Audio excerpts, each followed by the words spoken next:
बंधु माने आजिर एही कार्यक्रम को आपण मानकु स्वागत। आजिर एही कार्यक्रमटी मिथुन राशि व्यक्ति विशेष मानक पई बहुत गुरुत्वपूर्ण अटे, बहुत ही खास अटे। कारण आजिर एही वीडियो रे आमे माने जानिबा जे मिथुन राशि व्यक्ति विशेष मानक पई एही वर्ष 2025 रो अंतिम मास अर्थात डिसेंबर मासटी आपणक पई की परि रहिबो।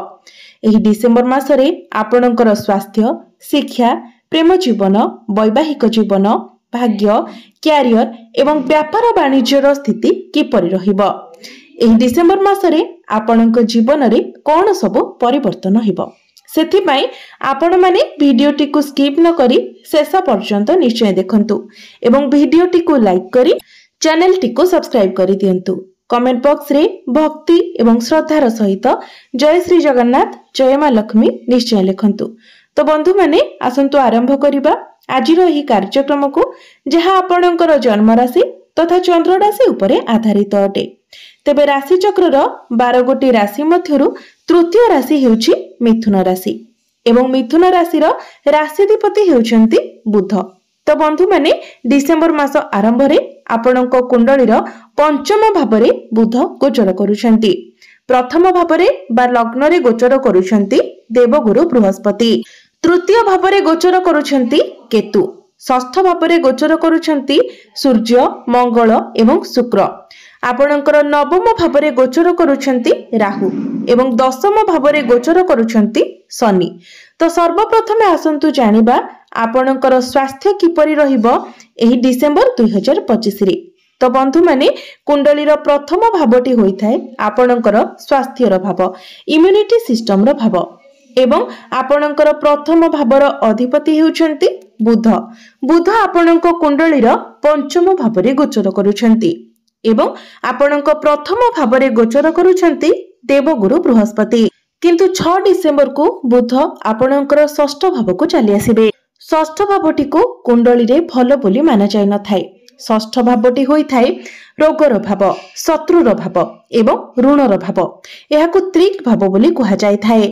तेबे 6 डिसेंबर रु 22 डिसेंबर पर्यंत जेतेबेले बुध आपणकर षष्ठ भावरे रहिबे, सेतेबेले आपणको आपणक स्वास्थ्यर विशेष ध्यान रखिबार अछि।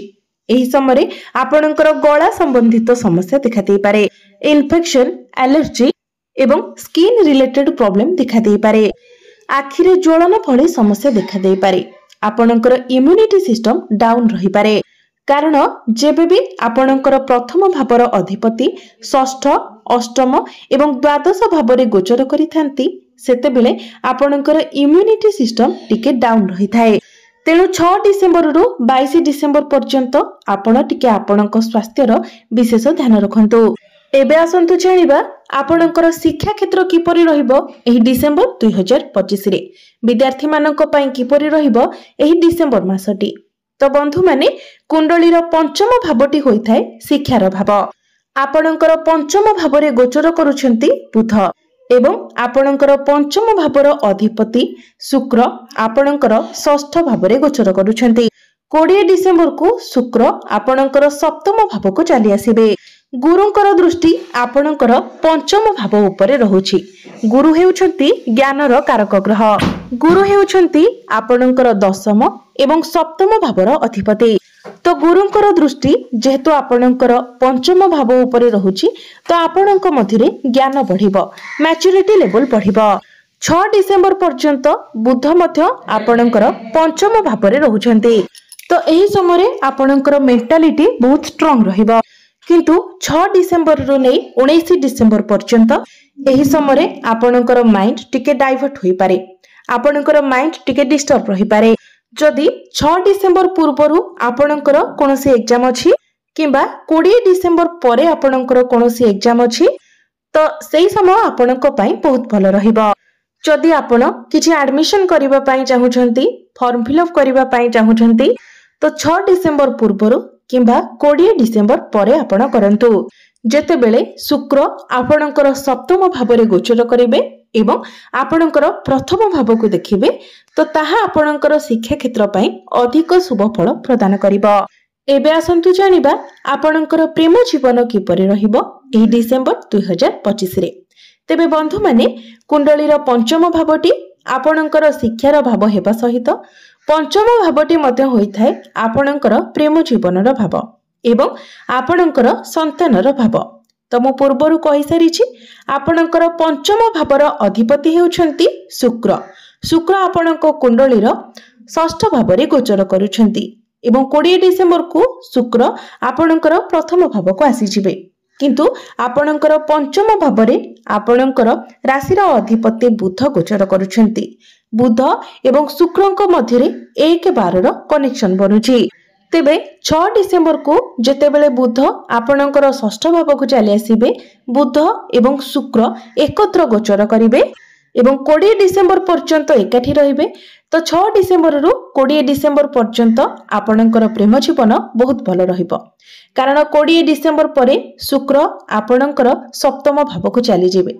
तो पुनर्बार बुध एवं शुक्रंक मध्यरे 1-12 कनेक्शन बनिबो। 6 डिसेंबर रु 20 डिसेंबर मध्यरे आपण दुई जन केवडे बुलाबुली करबाको जाई पारंते। एही समय मध्यरे आपणकर भल पाइबा विवाहर रूप मध्य नै पारे। जदि आपण एमिति किछि प्लानिंग करूछंती तो एही समय अर्थात 6 डिसेंबर रु 20 डिसेंबर मध्यरे आपणक पई समय बहुत भल रहिबो। आपण निजर प्रेम जीवन को निश्चित भाबरे आगको बढ़ाई पारिबे। 20 डिसेंबर परे आपण बास एही कथार ध्यान रखिबे जे जेमिति आपणकर पार्टनर को कोनोसी कथा को नेकी मिसअंडरस्टैंडिंग न हेउ। कोनोसी कथा को नै से आपण को खराब भाबी पारंती, आपण को ऊपर नाराज होई पारंती, छोट छोट कथा को नेकी से स्ट्रेस नै पारंती, बहुत अधिक पॉजिटिव रही पारंती। तो ए सब कथा प्रति आपण को ध्यान रखिबार अछि। एबे आसंतु जानिबा आपणकर वैवाहिक जीवन किपरि रहिबो एही डिसेंबर 2025 रे।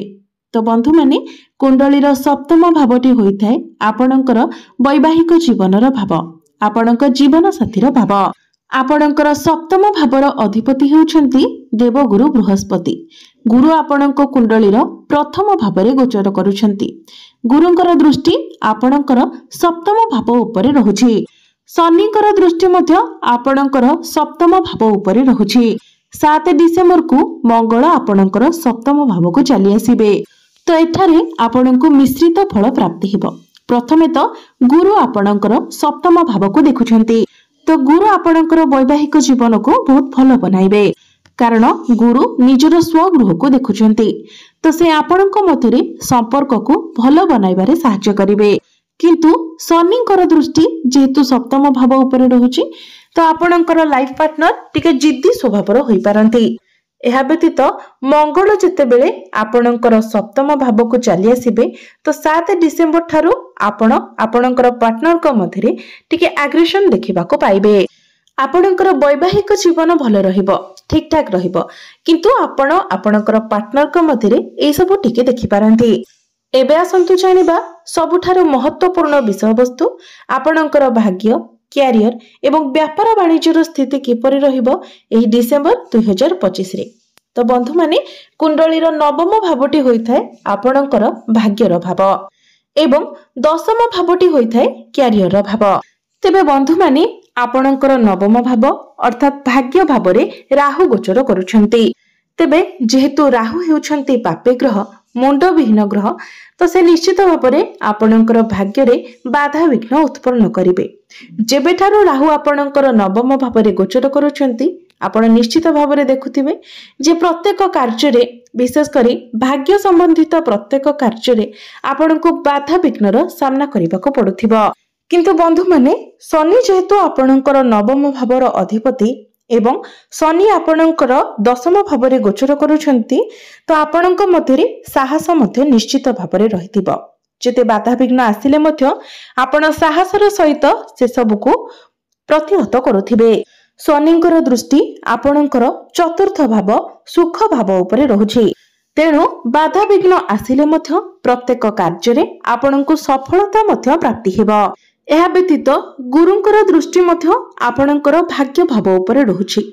तेणु आपण जदि कोनोसी शुभ मांगलिक कार्यर आयोजन करबाको चाहुछंती तो आपण ताहा करि पारिबे।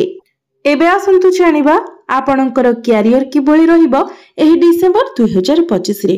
तो बंधु माने कुंडलीर दशम भावटी होइथाय आपणकर क्यारियर भाव। आपणकर କାର୍ଯ୍ୟକ୍ଷେत्रର ଭାବ। ତ ଆପଣଙ୍କ ଦଶମ ଭାବର ଅଧିପତି ହେଉଛନ୍ତି ଦେବଗୁରୁ ବୃହସ୍ପତି। ଗୁରୁ ଆପଣଙ୍କର ପ୍ରଥମ ଭାବରେ ଗୋଚର କରୁଛନ୍ତି ଏବଂ ଆପଣଙ୍କର ଦଶମ ଭାବରେ ଗୋଚର କରୁଛନ୍ତି ଶନି। ତ ବର୍ତ୍ତମାନ ଆପଣ ଆପଣଙ୍କର ଦାୟିତ୍ୱକୁ ବୁଝିପାରିବେ। ଆପଣଙ୍କ ଉପରେ ଥିବା କାର୍ଯ୍ୟଭାରକୁ ଆପଣ ଠିକ ଭାବରେ ତୁଲାଇବେ। ଆପଣଙ୍କ ଉପରକୁ ଯେତେ ରେସ୍ପନ୍ସିବିଲିଟି ଆସିଲେ ମଧ୍ୟ, କାର୍ଯ୍ୟଭାର ଆସିଲେ ମଧ୍ୟ ଆପଣ ତାହାକୁ କମ୍ପ୍ଲିଟ କରିନେବେ। କାରଣ ଏହି ସମୟରେ ଆପଣଙ୍କର କନଫିଡେନ୍ସ ଲେଭେଲ ବହୁତ ଭଲ ରହିବ। କିନ୍ତୁ ଶନି ଯେହେତୁ ଆପଣଙ୍କର ଦଶମ ଭାବରେ ଅଛନ୍ତି, ତ ଆପଣଙ୍କ ମଧ୍ୟରେ ଟିକେ ପରିବର୍ତ୍ତନର ଚିନ୍ତାଧାରା ମଧ୍ୟ ଆସିବ। ଆପଣ ଆପଣଙ୍କର କ୍ୟାରିୟରରେ କିଛି ପରିବର୍ତ୍ତନ ପାଇଁ ଚିନ୍ତା କରିପାରନ୍ତି। ଆପଣ ବହୁତ ସମଝଦାର ବନିବେ। ଆପଣଙ୍କର ମାଇଣ୍ଡ ବହୁତ ସାର୍ପ ରହିବ। ଏହି ସମୟରେ ଆପଣ ବହୁତ କିଛି ଶିଖିବାର ଚେଷ୍ଟା କରିବେ। ତେବେ ଗୁରୁଙ୍କର ଦୃଷ୍ଟି ଯେହେତୁ ଆପଣଙ୍କର ଭାଗ୍ୟ ଭାବ ଉପରେ ରହୁଛି, ତ କ୍ୟାରିୟରରେ ଆପଣ ସକ୍ସେସ୍ ମଧ୍ୟ ହେବେ। ଯଦି ଆପଣଙ୍କ ପାଖରେ ଚାକିରି ନାହିଁ, ଆପଣ ଚାକିରିର ଅନ୍ୱେଷଣରେ ଅଛନ୍ତି, ତ ଆପଣଙ୍କୁ ଚାକିରି ମିଳିବାର ମଧ୍ୟ ବହୁତ ଅଧିକ ସମ୍ଭାବନା ରହୁଛି। ତେଣୁ ଆପଣ ଆପଣଙ୍କର ଚେଷ୍ଟା ଜାରି ରଖନ୍ତୁ। ବିଶେଷ କରି 14-15 ଡିସେମ୍ବର ପରଠାରୁ ଆପଣଙ୍କୁ ଚାକିରି ମିଳିବାର ବହୁତ ଅଧିକ ସମ୍ଭାବନା ରହୁଛି। ବିଜନେସ୍ କଥା ଯଦି କହିବା ତ ଡିସେମ୍ବର ମାସ ଷ୍ଟାର୍ଟିଂରେ ଆପଣଙ୍କର ବିଜନେସ୍ ଟିକେ ସ୍ଲୋ ରହିବ। କିନ୍ତୁ 20 ଡିସେମ୍ବର ପରଠାରୁ ଆପଣ ଆପଣଙ୍କର ବିଜନେସରେ ବହୁତ ଭଲ ଗ୍ରୋଥ ଦେଖିବାକୁ ପାଇବେ, ପ୍ରଫିଟ ଦେଖିବାକୁ ପାଇବେ। ଏବେ ଆସନ୍ତୁ ଜାଣିବା କିଛି ଉପାୟ ବିଷୟରେ, ଯେଉଁ ଉପାୟ ଗୁଡ଼ିକ କରିବା ଦ୍ୱାରା ଆପଣଙ୍କୁ ଅଧିକ ମାତ୍ରାରେ ଶୁଭ ଫଳ ପ୍ରାପ୍ତି ହେବ ଏବଂ ଯାହା କିଛି ଅଶୁଭତ୍ୱ ରହୁଛି ସେଗୁଡ଼ିକ ମଧ୍ୟ ଖଣ୍ଡନ ହୋଇଯିବ। ସେଥିପାଇଁ ଆପଣ ପ୍ରତ୍ୟେକ ଦିନ ବୁଧଙ୍କର ବୀଜ ମନ୍ତ୍ର 108 ଥର ଜପ କରନ୍ତୁ। ପ୍ରତ୍ୟେକ ଦିନ ଆପଣ ବିଷ୍ଣୁ ସହସ୍ର ନାମର ପାଠ କରନ୍ତୁ। ପ୍ରତ୍ୟେକ ଦିନ ଆଦିତ୍ୟ ହୃଦୟ ସ୍ତୋତ୍ରର ପାଠ କରନ୍ତୁ ଏବଂ ପ୍ରତ୍ୟେକ ଦିନ ଉଦିତ ସୂର୍ଯ୍ୟଙ୍କୁ ଆପଣ ତମ୍ବା ପାତ୍ରରେ ଜଳାର୍ଘ୍ୟ ଅର୍ପଣ କରନ୍ତୁ। ପ୍ରତ୍ୟେକ ଦିନ ଆପଣ ହନୁମାନ ଚାଳିସାର ପାଠ କରନ୍ତୁ। ଆପଣଙ୍କୁ ଅଧିକ ମାତ୍ରାରେ ଶୁଭ ଫଳ ପ୍ରାପ୍ତି ହେବ। ତ ବନ୍ଧୁମାନେ, ଆପଣଙ୍କର ଜୀବନ ମଙ୍ଗଳମୟ ହେଉ, ଏହା ହିଁ ଈଶ୍ୱରଙ୍କ ନିକଟରେ